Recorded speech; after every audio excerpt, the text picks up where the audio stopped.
കേരളത്തിലെ മാധ്യമപ്രവർത്തകർക്കിപ്പോൾ ചാകരയാണ്.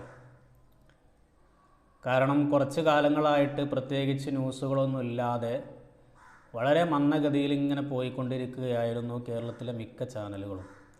ഇപ്പോൾ നിലവിൽ എല്ലാ ചാനലുകളും നല്ല പച്ച പിടിച്ചിട്ടുണ്ട്. കർണാടകയിലുണ്ടായ അപകടം ഏതോ ഒന്ന് രണ്ട് ആളുകൾ അവിടെ പോയി ഒരു റിപ്പോർട്ട് എടുത്തു. അത് ഒരു ആയുധമാക്കി എടുത്തുകൊണ്ട് തന്നെ ഇവിടുന്ന് പത്രക്കാരായ മുഴുവൻ പത്രപ്രവർത്തകരും കമ്പും കോലും പിടിച്ചുകൊണ്ട് അവിടെ പോകുന്നു. അവിടെ നിന്ന് കാര്യങ്ങൾ റിപ്പോർട്ട് ചെയ്യുന്നു. അവിടെ നിന്ന് ശബ്ദബഹളങ്ങൾ ഉണ്ടാക്കുന്നു. ഏതായിരുന്നാലും അവരുടെ ഉദ്ദേശം നിറവേറിയിട്ടുണ്ട്. ചാനലൊക്കെ നല്ല അത്യാവശ്യം നല്ല റേറ്റിംഗ് കിട്ടിയിട്ട് നല്ല ചാനലൊക്കെ എല്ലാവരുടെയും ചാനൽ രക്ഷപ്പെട്ടു. നല്ല വാർത്തയും കിട്ടി. കാരണം കുറച്ച് കാലങ്ങളായിട്ടിപ്പോൾ എല്ലാവരും ഫുട്ബോളിൻ്റെ പുറകെ ആയിരുന്നു. അത് കഴിഞ്ഞ് മലപ്പുറം ജില്ലയിൽ നിപ്പ വന്നു. അതൊന്ന് ക്ലച്ച് പിടിക്കാൻ വേണ്ടിയിട്ട് ശ്രമിച്ചെങ്കിലും ആ ശ്രമം പരാജയപ്പെട്ടു. കാരണം ഇപ്പോൾ പൊതുവേ ആളുകൾക്ക് ഈ കൊറോണ അല്ലെങ്കിൽ നിപ്പ ഇതിനോടൊന്നും വലിയൊരു പേടിയോ അല്ലെങ്കിൽ അങ്ങനെയുള്ള സംഭവങ്ങളൊക്കെ പോയി. ഇനി ആളുകളെ അത്തരം ന്യൂസുകൾ പറഞ്ഞ് പേടിപ്പിക്കാനൊന്നും കേരളത്തിലെ ആളുകൾ ആരും അതിന് കൂട്ടു നിൽക്കില്ല, അങ്ങനെ പേടിക്കൂല. കാരണം ആ രൂപത്തിലേക്ക് ആളുകൾ ചിന്താഗതി മാറിക്കഴിഞ്ഞു. കൊറോണ വന്നതോടുകൂടി ഇവർ കാട്ടിക്കൂട്ടിയ ഓരോരോ കാര്യങ്ങൾ എന്തിനു വേണ്ടിയായിരുന്നു, അതുകൊണ്ടൊന്നൊരു പ്രയോജനം ഉണ്ടായിട്ടില്ല. മരിക്കേണ്ട ആളുകൾ അവരുടെ സമയമെത്തിയാൽ മരിക്കുക തന്നെ ചെയ്യും. ഇനിയിപ്പോൾ പ്രത്യേകിച്ച് ഒരു അസുഖം കാട്ടിയിട്ട് ഇവിടെ നിപ്പ മാത്രമല്ല, വേറെ എന്തെല്ലാം അസുഖങ്ങൾ വന്ന ആളുകൾ മരിക്കുന്നുണ്ട്. പല അസുഖങ്ങളും വന്നുകൊണ്ടും പല മാരകമായ അസുഖങ്ങൾ വന്നുകൊണ്ടും പിടിപെട്ടുകൊണ്ടും കുട്ടികളും മരിക്കുന്നുണ്ട്, വലിയവരൊക്കെ മരിക്കുന്നുണ്ട്. ഒരു നിപ്പ മാത്രമല്ല. അപ്പോൾ കേരളത്തിലെ ആളുകൾക്ക് ഇപ്പോൾ ഈ നിപ്പ കൊറോണ എന്നൊക്കെ കേൾക്കുന്ന സമയത്ത് വലിയ പേടിയും ബേജാറൊക്കെ പോയിട്ടുണ്ട്. അപ്പോൾ അത് ആളുകളെ പേടിപ്പിച്ച് നിർത്തിക്കൊണ്ട് റേറ്റിംഗ് ഉണ്ടാക്കാം എന്ന് കരുതി. പക്ഷേ ആ ശ്രമവും പാളിപ്പോയി. അപ്പോഴാണ് കർണാടകത്തിൽ ഒരു അപകടം നടന്നിട്ടുണ്ട്, അങ്ങോട്ട് പോയി. അങ്ങനെ അവിടെ ചെന്ന് ഒന്നിനോട് റിപ്പോർട്ട് ചെയ്തപ്പോഴേക്ക് അവർക്ക് മനസ്സിലായി, പത്രക്കാർക്ക് മനസ്സിലായി. കാരണം ഇത് ഏതായാലും ഒരു 10 ദിവസത്തെ ഒരു ചാകര ഇവിടെ ഉണ്ട് എന്ന് മനസ്സിലാക്കുകയും ഇവിടെ നിന്ന് പ്രമുഖരായ പല പത്രപ്രവർത്തകരും അവിടെ പോകുന്നു. അവിടെ പോയി റിപ്പോർട്ട് ചെയ്യുന്നു. എന്തെല്ലാം ബഹളങ്ങളാണ്.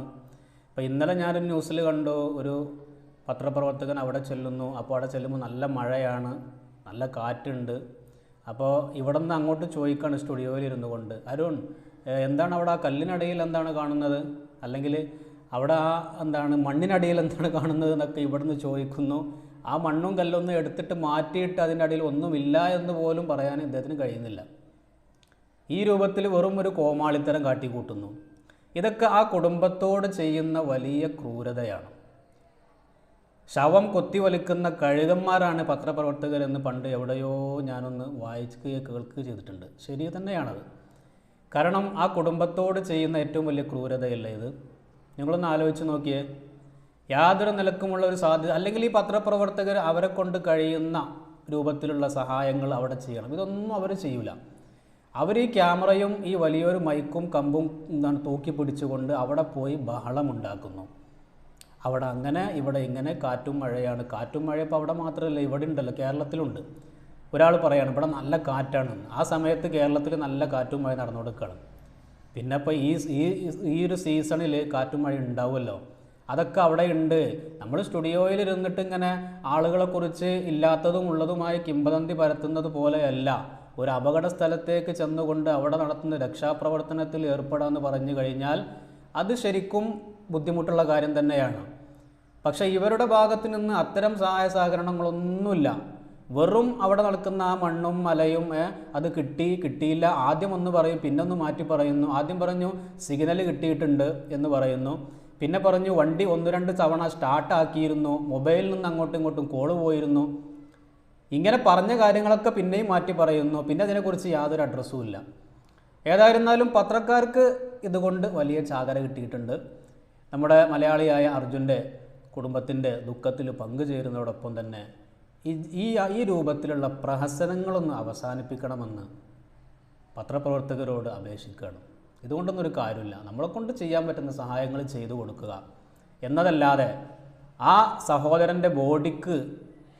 സഹോദരൻ്റെ ബോഡി വെച്ചുകൊണ്ട് അവരുടെ കുടുംബം വെച്ചുകൊണ്ട് പണമുണ്ടാക്കുന്ന, ചാനലിൻ്റെ റേറ്റ് കൂട്ടുന്ന ഒരു നാറിയ പരിപാടി അത് നിർത്തലാക്കണം എന്ന് മാത്രമേ പറയാനുള്ളൂ.